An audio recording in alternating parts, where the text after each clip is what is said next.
বর্ণময় এক অধ্যায়ের অবসান। অবসর নিচ্ছেন রতন টাটা। টাটা গোষ্ঠীর চেয়ারম্যান হিসেবে বৃহস্পতিবারই ছিল তাঁর শেষ দিন। শুক্রবার থেকে এই দায়িত্ব সামলাবেন সাইরাস মিস্ত্রি। শুক্রবারই ৭৫ বছরে পা দিচ্ছেন রতন টাটা। আর জন্মদিনেই উত্তরসূরির হাতে দায়িত্বভার তুলে দেবেন তিনি। তুলে দেবেন এত বছরের ঐতিহ্যের উত্তরাধিকার। ঘুম ভাঙা কাপের চা থেকে ঘুমোতে যাওয়ার আগের টেলিফোন, ইস্পাত থেকে বহু আলোচিত ১ লাখি ন্যানো, পোশাক থেকে হাসপাতাল, রোজকার পাতের নুন চিনি থেকে তথ্য প্রযুক্তি, টাটা গোষ্ঠীর বিস্তার নানান দিকে। ১৯৯১ সালে টাটা গোষ্ঠীর চেয়ারম্যান পদের দায়িত্ব নেন রতন নভল টাটা। ২ দশকেরও বেশি সময় ধরে সামলেছেন সাম্রাজ্যের দায়িত্বভার। সাক্ষী থেকেছেন বহু উত্থান পতনের। এবার ব্যাটন বদল।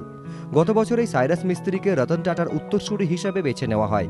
টাটা গোষ্ঠীর ১৮% শেয়ারের মালিক সাপুরজি পালনজি গ্রুপের পালনজি মিস্ত্রির ছোট ছেলে সাইরাসকে পরবর্তী চেয়ারম্যান হিসাবে বেছে নেয় ৫ সদস্যের কমিটি।